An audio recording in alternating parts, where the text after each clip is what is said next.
Hallmark had a great idea. I don't know. I mean, I'm not sure if they read the script and thought this is like the vehicle for Erin and Dan to work together, but it just felt like a very harmonic moment for it. Like everything was just coming together in a way that made a lot of sense. Absolutely. Erin Krakow and Daniel Lissing opening up about reuniting for Hallmark Channel's Santa Tell Me. What if, instead of giving a holiday makeover to some stranger's house, you revisit your own childhood home? Oh, wow. The name of your true love is Nick. Read rom-com worthy meet cutes, all with guys named Nick. Nick! Yes! You know, I got a phone call from my team and they sent me the script, and I didn't know Erin was actually attached at the start, but I had a feeling. I read the script and it was awesome. It was actually the best one of these Christmas movies I've ever read and ever been a part of. I'll just say that unequivocally right now. So first day on set for us was like a reunion, really. It was kind of like coming back to something that was familiar, but new at the same time. The former When Calls the Heart co-stars together again on screen, 6 years after Daniel exited the long-running series. I'll be back in 2 minutes with 2 hot chocolates. Yum. So, I thought you said you had plans today. Well, these are my plans. I'm here with someone.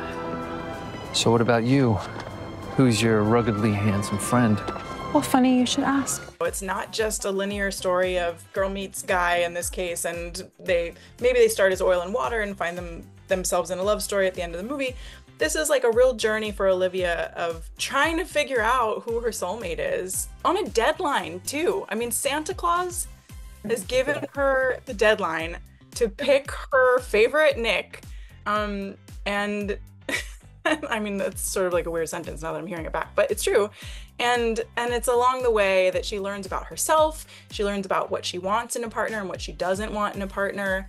And maybe the guy who's perfect for her is the guy who she least expected. I think that we haven't had the opportunity to spend much time together, if I'm being honest. Like, I'm in Canada half the year, Dan travels a lot, we're both working and focused on our jobs and our families, so we spent a lot of time together, concentrated time together in those first 4.5, 5 years of When Calls the Heart, and this was such a gift to be able to reunite and spend some quality time together over 3 weeks' time while we filmed this movie. I think that speaks to the magic that we all created those first few years of When Calls the Heart together, and there was really something special about, you know, building a show together as a team, and it's really meaningful that the fans still have such love and care for us as people and actors getting to work together. It's very meaningful. I mean, at the end of the day, if you don't have that support network, those fans out there that follow you and support you, I mean, you know, you don't really have a show. So even after I had left When Calls the Heart, that core group of fans, I mean, has followed every single little thing I've done on and off the screen. They're like, I'm sure Erin said this a million times, I've said this a million times, that core fan group is like one of the most enthusiastic, amazing fan groups in television, period. When Daniel exited the series in 2018, his character Mountie Jack Thornton was killed in battle, leaving wife Elizabeth, played by Erin, a widow. She's since picked up the pieces, and heading into season 12, Elizabeth and Mountie Nathan Grant are officially a couple. It's been a great season. It's been a true creative roller coaster. This season is just full of highs and lows, and there's a lot of fun comedy, there's a lot of like very emotional, dramatic moments, and a lot of romance. It's like a very full season. I mean, it's getting like, I don't know what the soundbite is here, but it's getting juicy. They're really getting deeper into their relationship. There are a lot more moments for romance where it was, you know, perhaps a little more restrained last season. Now we're getting to see them in a more comfortable place together where they feel freer to be loving and romantic and a little spicy. And we're also getting these very tender scenes where we're seeing them start to co-parent this beautiful blended family. A lot of really heartfelt domestic moments in that way. So yeah, little column A, little column B. I left the show, so many years ago now, and I think that the story has moved so far beyond where my character was. I don't know if the fans still love that because it was like the original romance and original leads of the show, but I think that's always going to be a special. Jack Thornton will always be very, very special to me and to everyone involved with When Calls a Heart, and of course all the fans. And that for me was the privilege of my career to play Jack. And yeah, I love him, always will. I love the show, always will. Love the fans, always will. But everyone's moved on.